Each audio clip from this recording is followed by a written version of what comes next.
Hello everyone. तो इस समय हम बात करने वाले हैं रिलायंस पावर के बात करें तो स्टॉक के अंदर आज काफ़ी तेज़ी देखने को मिल रही है। अब आप देख ही सकती हो कि कंपनी ने अपना क्वार्टर 3 का रिजल्ट भी डिक्लेयर कर दिया है।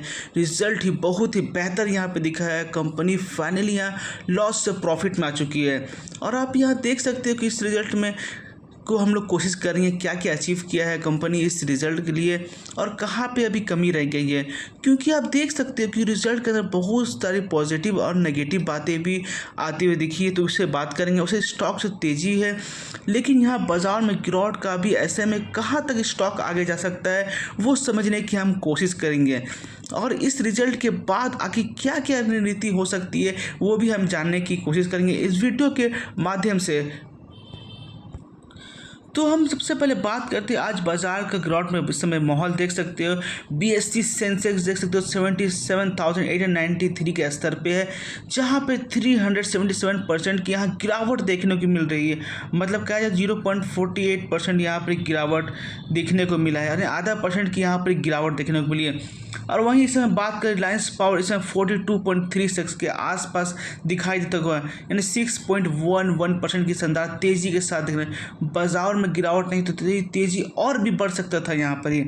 तो यहाँ पे पूरे बाजार में देख सकते हैं वॉल्यूम के मामले में इस समय Reliance power number 3rd ranking पे है। यहाँ पर अब रिलायंस पावर के स्टॉक में तेज़ी के राजीव भैया क्वार्टर 3 के यहाँ पर रिजल्ट में कंपनी अब घाटा प्रॉफिट में बदल गया है, इसी लिए प्राइस काफ़ी अच्छी देखने को मिल रही है। और अनिल अंबानी की इसकी कंपनी ने यहाँ पर आप देख ही सकते हो कि कल ही क्वार्टर 3 के नतीजे अप्रेस किया। अनिल अंबानी के नेतृत्व वाली कंपनी के कहा गया है कि सेक्टर की बिजली उत्पादन और कोयला की संसद की कंपनी है।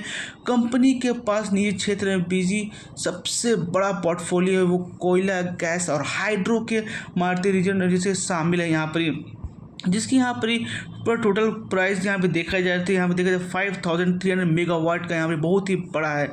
अब यहाँ पे देख सकते हो कि फाइनेंस 2025 में कंपनी का टैक्स के बाद जो प्रॉफिट यहाँ पर ही रहा है या नेट 42 करोड़ के आसपास रहा है। पिछले साल में अंतिम मई में देखा जाए 1136.7 करोड़ का लॉस हुआ अपने होते, जो लॉस से कंपनी प्रॉफिट में यहाँ पर आती हुई दिखाई दी है। अक्टूबर दिसंबर में अवधि में कल अर्निंग रिलायंस 2159.44 करोड़ तक आ चुका है, 1998 करोड़ के आसपास थी यहाँ पर। तो रिलायंस पावर ने कहा है कि इस समय देख सकते 2025 के तहत कंपनी आधा टन 492 करोड़ के आसपास रहा है, जो 2025 के 30 मई के नेटवर्थ में यहाँ पर 16,217 करोड़ के आसपास रही है। तो आप यहाँ पर देख ही सकते हो कि रिलायंस पावर ने जो जानकारी यहाँ पर दी है कि इस समय जीरो डेट वाली कंपनी यहाँ बन चुकी है रिलायंस फ्रेंड्स या रिलायंस पावर। यहाँ पर देख सकते हैं नेटवर्थ यहाँ पर 3 मई खत्म होना 16,217 करोड़ तक पहुँच चुका है। कंपनी के मध्य प्रदेश में यहाँ पर 3,960 मेगावाट के साथ यहाँ पर देख सकते हैं सबसे ज़्यादा प्रदर्शन करने वाला पावर प्लांट में एक साबित हुआ है, इसलिए 93% प्लांट लोड फैक्टर यहाँ पे हासिल किया है। उत्तर प्रदेश के शाहजहाँपुर जिले में देख सकते 1200 मेगा पॉइंट का रोज 97% यहाँ पर उपलब्ध दिखाई गई है यहाँ पे। और साथ ही कंपनी का यहाँ बात करें रिलायंस न्यू सेंटर पर लिमिटेड की रिलायंस पावर की यहाँ पर 100% सब्सिडीज कंपनी है। इसमें हाल ही में सोलर में कॉर्पोरेशन में इंडिया से यहाँ पर 930 मेगावाट प्लस यहाँ पर 1860 मेगावाट के लिए यहाँ पर सोलर बैटरी एनर्जी स्टोरेज यहाँ प्रोजेक्ट भी हासिल कर लिया, जो यहाँ बड़ी जीत है कंपनी के लिए।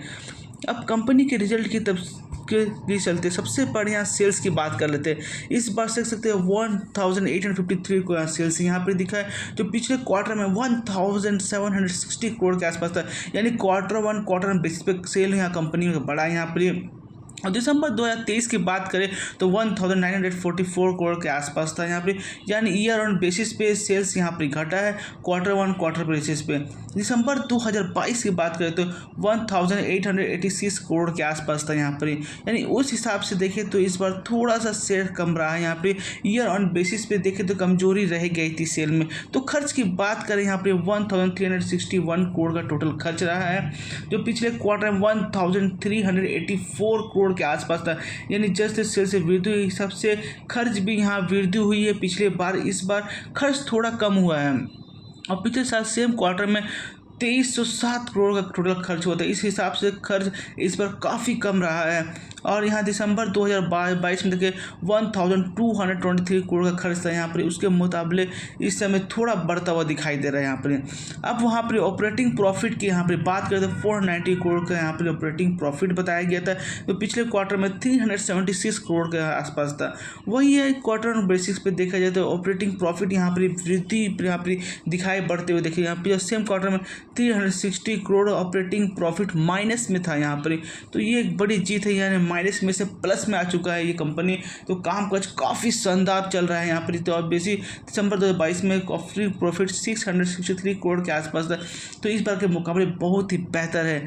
ओपीएम देखा जाए तो 27% रहा इस बार, पिछले क्वार्टर में 21% रहा, और पिछले साल सेम क्वार्टर में -19% था यहाँ पर ही। वैसे तो यहाँ पर देखिए दिसंबर 2022 में 35% था यहाँ पर ही। अदर इनकम की हम बात कर ले यहाँ पर तो 307 करोड़ के आसपास 3433 करोड़ बम्पर इनकम से वृद्धि यहाँ पर हुई थी, लेकिन इस बार ज़्यादा इनकम है, काफ़ी ज़्यादा है, पिछले 175 करोड़ के आसपास थी, उसके मुकाबले इस अदर इनकम इस पर डबल हुई है। और वही हम बात दिसंबर 2022 की बात करें 49 करोड़ के बात करें, वहीं पर करोड़ की बात करें, इंटरेस्ट की बात करें 544 करोड़ का यहाँ पर इंटरेस्ट है, जो पिछले क्वार्टर में यहाँ पर 562 करोड़ के आसपास था।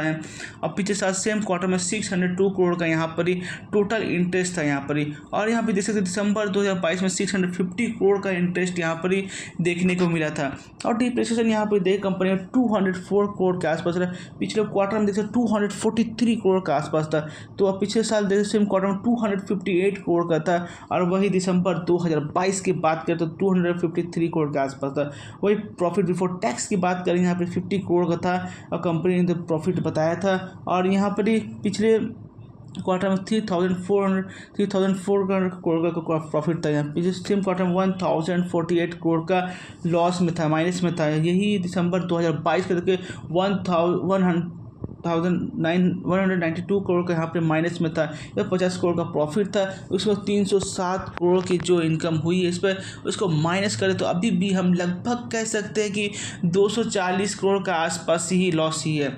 तो पूरी तरह से प्रॉफिट कंपनी, क्योंकि अदर इनकम जुड़ी है इसमें, लेकिन ये अदर इनकम पिछले बार बहुत ज़्यादा करीब 3000 करोड़ के आसपास थी, और आसपास 3400 करोड़ के अदर में इनकम लेस करे थे लॉस हो रहा था। वो यहाँ पे देख सकते हो करीब यहाँ पे आपको 400 करोड़ के आसपास लॉस देखने को मिला, उस हिसाब से ठीक ही है यहाँ पर। और पिछले साल में सेम क्वार्टर में 1048 करोड़ का लॉस था, यानी कह सकते हैं ईयर ऑन बेसिस पे देखें तो कंपनी ने बहुत ही बेहतर किया है, और फाइनल कंपनी प्रॉफिट में, लेकिन वो अदर इनकम की वजह से हुआ है। अब नेट प्रॉफिट देख रहे भाई 42 करोड़ का प्रॉफिट था, पिछले क्वार्टर में 2878 करोड़ का आसपास है, जो इसमें अदर इनकम का बड़ा इनकम का योगदान था। और फिर सेम क्वार्टर में देख सकते हो 1137 करोड़ का भारी भरकम लॉस है, जो फाइनली प्रॉफिट में आ गया है कंपनी ने।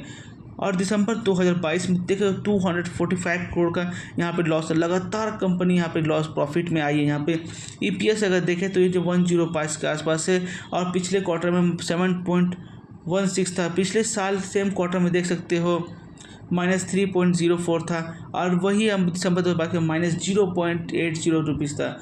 तो यहीं पे देखे थे कि कंपनी के कैश फ्लो की बात करें तो मार्च 2017 में -826 करोड़ था, नेगेटिव कैश फ्लो था इस समय, जो मार्च 408 करोड़ पॉजिटिव हुआ। मार्च 2019 में फिर से घट के यहाँ पे देख सकते हो नेगेटिव 556 करोड़ माइनस में था। मार्च 2020 में 96 करोड़ का आसपास था, और यहाँ पर मार्च 2021 में घट कर 19 करोड़ तक आ गया था, और मार्च 2022 में 48 करोड़ के आसपास था, मार्च 2023 में 46 करोड़ के आसपास था, और मार्च 2024 में कंपनी ने 248 करोड़ का यहाँ पे नेट कैश, यानी कैश फ्लो कंपनी काफ़ी अच्छा हो गया इस समय आप देखते हैं। तो कुल मिलाकर बहुत ही ठीक रिजल्ट रहा है इस समय। ज़रूर इसमें अभी भी कमी रहेगी, लेकिन आने वाले समय वो कभी दुरुस्त हो जाएगी, और इसकी जो तेज़ी ने साबित किया है कि लोगों को पसंद आया रिजल्ट। तो कंपनी ने पूरी तरह से डेट फ्री हो चुकी है, एक सबसे बड़ी बात है, क्लाइंट्स पर बहुत ही आगे जाने वाली। तो दोस्तों अगर हमारे चैनल पर नए हैं तो हमारे चैनल को सब्सक्राइब करें, लाइक करें, शेयर करें। Thank you for watching video.